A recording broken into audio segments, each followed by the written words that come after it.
So hello সবাইকে, good evening all. আর আজকে আমার চ্যানেলে তোমাদেরকে অনেক স্বাগত।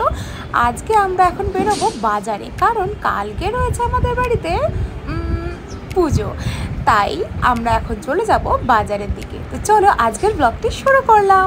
বেরিয়ে পড়লাম আমি, শাশুড়ি মা আর কাকিমা, এই তিনজন মিলেই বাজারের উদ্দেশ্যে। হাঁটি হাঁটি পা পা করতে করতে মার্কেটের ভেতর দিয়ে আমরা চলে যাচ্ছিলাম বাজারের জন্য, কারণ পুজোর বাজার করতে হবে।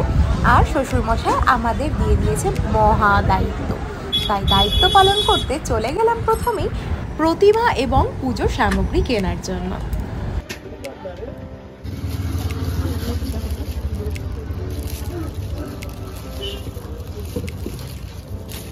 প্রতিমা সিলেকশন কমপ্লিট হয়ে গেলে ভাইকে বলি যে ভাই আমাদের প্রতিমা প্যাক করে দাও, আর তখন প্রতিমা প্যাক করছে ও।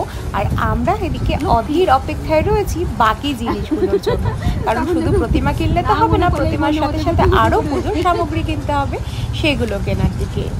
এরপরেই শুরু হলো এই দোকান থেকে সেই দোকান, আর সেই দোকান থেকে ওই দোকান। এই করতে করতে আমাদের শপিং চলছিল, মানে পুজোর বাজার নাকি শপিং। তো এই পুজোর বাজার কমপ্লিট করতে করতে অনেকটা রাত হয়ে গেছিলো। তো তারপরে আমার শাশুড়ি মা আর কাকি শাশুড়ি মার প্রচণ্ড চায়ের তলব লেগে গেছিলো, তাই জন্য এখানে চা খেয়ে নিয়ে আমরা চলে গিয়েছিলাম আবার শ্বশুরমশাইয়ের দোকানে। আর দোকান থেকে ফিরে আসার সময় এই মাসিমণির দোকানে আমরা চলে গিয়েছিলাম। আর মাসিমণি আমাদেরকে চাউমিন না খেয়ে ছাড়ছিলই না, তাই জন্য নিয়ে নিলাম বাড়ির জন্য চাউমিন। চলে আসলাম বাড়িতে, আর দেখা হচ্ছে আমার পরে, মানে কাল সকালে। So good morning everyone. So sun is there, I am is here. আজকের মর্নিং থেকেই তোমাদের ব্লগটা আবারও শুরু করলাম। আর এখন আমি ঘুম থেকে উঠে পড়েছি, আর এখন শুরু করব আমি ব্রাশ অ্যান্ড দেন স্নান সারবো। আজকে সকাল সকাল, তো সকালবেলার ওয়েদারটা ভীষণই ভালো ছিল, তাই তোমাদেরকে না দেখিয়ে পারলাম না। স্নান সেরে নিয়ে আমি এবার চলে এসেছি ঠাকুর ঘরের উদ্দেশ্যে। এবার পুজো করে বাড়ির ঠাকুরকে সন্তুষ্ট না করে কি আর বাইরে যাওয়া যায়, তাই বাড়ির ঠাকুরকে পুজো করতে বসলাম। পুজো করতে করতে না বেশিক্ষণ সময় কিন্তু আমার যায়নি, কারণ তাড়াতাড়ি করে আমাকেও রেডি হতে হবে, আর ওইদিকে মাদের সাথেও একটুখানি ফলমূল জোগাড় করতে হবে। তাই জন্য হালকা পাতলা তড়িঘড়ি করেছি। তবে মাথায় তো রয়েছে গুরু দায়িত্ব, কারণ শ্বশুরমশাই গুরু দায়িত্ব দিয়েছেন আমাদেরকে, তো মহিলা মণ্ডলীকে দিয়েছে, তো অবভিয়াসলি আমাদের একটু চাপও রয়েছে, কারণ বাজার হাট থেকে আরম্ভ করে প্রতিমা সিলেকশন থেকে আরম্ভ করে পুজোর ফলমূল সমস্ত কিছুর জোগাড়ই কিন্তু আমাদের সকলকে করতে হবে। তাই এইদিকে আমি কিছুটা হেল্প করে দেওয়ার পরে মা আর কাকিমাকে ছেড়ে দিলাম যে তোমরা এবার বাকিটা করে নাও। আমি চললাম এবার রেডি হতে। আর রেডি হয়ে আমি তো হাজির সোনপাড়ি সেজে। সচরাচর আমি স করি না, কিন্তু জানি না কেন স্পিডে কথা বলতে গেলে মাঝে মাঝে স হয়ে যায়। তো আজকের আমার এই লুকসটি কেমন লাগলো, বাড়ির বৌমা লাগছে তো অবশ্যই কিন্তু কমেন্টে জানিও যে আমাকে কেমন লাগছে। আর পরেছিলাম এখানে নতুন একটা তাঁতের শাড়ি, আর তার সাথে হালকা পাতলা একটু জুয়েলারি। চলে গেলাম বরমশাইকে ধুতি পরিয়ে নিয়ে একেবারে দোকানে। আরে দোকানে এসে দেখি ঠাকুরমশাই তো আমাদের জন্য অপেক্ষা করছিলেন। বিশাল ব্যাপার তাই না, আর ভীষণ কিউট বিষয়টা। আর এদিকে শ্বশুরমশাই আমাদেরকে ডিরেকশন দিচ্ছিলেন দূর থেকে থেকে কি কি করতে হবে না করতে হবে। আর এইদিকে আমি তোরণ বানাচ্ছিলাম দোকানের জন্য, কারণ তোরণ বানানো তো হয়নি, আর সকাল সকাল উঠে তো এগুলো কাজ আর হয় না। তো তাই জন্য আমি দোকানে এসে তোরণ সাজাচ্ছিলাম। আর এদিকে শাশুড়ি মা আমাদের পুরোহিত মশাইকে কিছুটা হেল্প করে দিচ্ছিল। আর এইদিকে পুরোহিত মশাই কিন্তু আমাদের ভীষণ কাজের, সমস্ত ঠাকুর সব নিয়ে কিন্তু উনি বসে পড়েছিলেন পুজো করতে। আর এদিকে আমার বরমশাইও বসে পড়লো।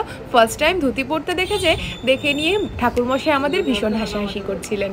আর কে ধুতি পরিয়ে দিয়েছিল সেটাও জিজ্ঞাসা করছিল, বলেছে আমি পরিয়েছি, সেই জন্য আরো বেশি হাসি হচ্ছিল। এইবারে শুরু হলো মহা আড়ম্বর, মানে পুজো। আর এবার তোমরা পুজোটা এনজয় করো।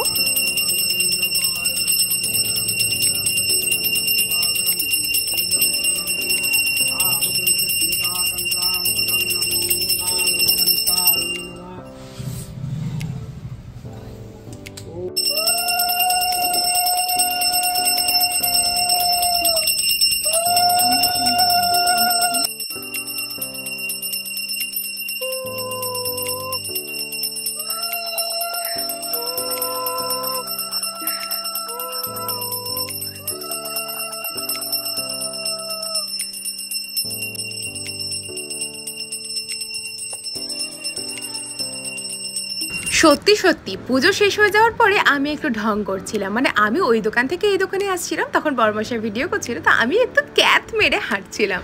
আর তারপরে চলে আসলাম ঠাকুরকে নম করতে। নম করে নিজের মনের যা ইচ্ছে বাসনা সমস্ত কিছু বলে ফেললাম। তোমরাও কিন্তু গনুকে আর মা লক্ষ্মীকে তোমাদের মনের ইচ্ছেগুলো বলতে পারো, তাহলে অবশ্যই তারা কিন্তু তোমার মনস্কামনা পূরণ করবে। আর এরপরেই কিন্তু আমরা সমস্ত সবাইকে প্রসাদ দিয়ে চলে যাচ্ছিলাম বাড়ির দিকে। তবে বাড়ির দিকে যেতে যেতেও আমরা করেছিলাম কি, সমস্ত যারা যারা চেনা মানুষ রয়েছে তাদেরকে প্রসাদ দিতে দিতে বাড়ি চলে গিয়েছিলাম। ফলে আমাদের সমস্ত কাজটা একবারে হয়ে গেছিল। কিন্তু সময়কে কি আর বেঁধে রাখা যায়? তাই সময় তো হয়ে গেছিল এবার রান্নার দিকে। তাই টিভি সিরিয়ালের বউগুলোর মতো সেজে খুঁজে রান্নাঘরে ঢুকে পড়েছিলাম রান্না করার জন্য। তো ভাবলাম তোমাদের সাথেও একটু শেয়ার করি। আর এরপরে রান্না করতে করতেই শুরু হয়ে গেছিল গোপাল ভাঁড়। আর গোপাল ভাঁড় দেখতে দেখতে আমি খাওয়া দাওয়া সমস্ত কিছু শেষ করে নিলাম। টিভিতে গোপাল ভাঁড় আর এদিকে খেয়ে দিয়ে আমিও গোপাল ভাঁড় হয়ে গেছিলাম। তাই আর শরীর তেজ ছিল না, তাই এখানে শুয়ে পড়েছিলাম। আর শুয়ে পড়ে হালকা পাতলা ঘুমিয়েও নিয়েছিলাম আমি। আর এদিকে বিকেল হতেই এত সুন্দর হাওয়া দিচ্ছিল যে আমি আর পারছিলাম না থাকতে ঘরে। তাই ঘরে না থাকতে পেরে আমি চলে এসেছিলাম বারান্দাতে। আর বারান্দা থেকে দেখছিলাম এত সুন্দর হাওয়া আর এত সুন্দর মনোরম দৃশ্য। কিন্তু দেখতে দেখতে বেজায় হঠাৎ করে চলে আসলো ঘন কালো মেঘ আর হয়ে পড়লো একেবারে ঝড়। তাই ঝড়ের সময়টা এনজয় করবো না তা কি আর হয়? তাই জানলার ধারে দাঁড়িয়ে দাঁড়িয়ে আমি হাওয়া উপভোগ করছিলাম। আর কি সুন্দর হাওয়া তোমাদেরকে বলে বোঝাতে পারবো না। আশা করছি সব জায়গাতেই এখন ঝড় বৃষ্টি হচ্ছে।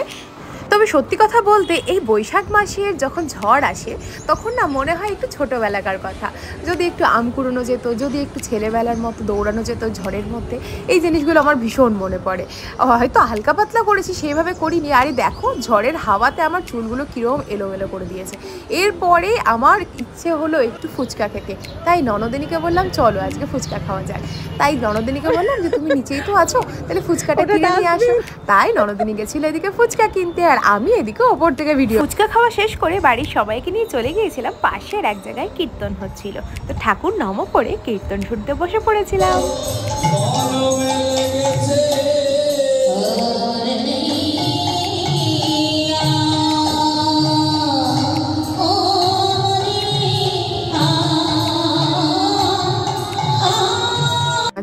এরপরে রাতের বেলা দিদা আর বাবা মিলে দুজনে গল্প করছিল আর আমি একটু ভিডিও নিয়ে নিচ্ছিলাম। আর তারপরে গরম গরম ফুলকুলুচি এসে হাজির মুখের সামনে। শাশুড়ি মা ভেজেছিলেন, এত গরম গরম সেটা খেয়ে পেট ভরে গেল আমার রাতে। তো আজকের ব্লগটি এই পর্যন্ত থাকলো, দেখা হবে আবারও অন্য ব্লগে। ততক্ষণ পর্যন্ত ভালো থেকো, স্টিল ওয়াচিং, টাটা।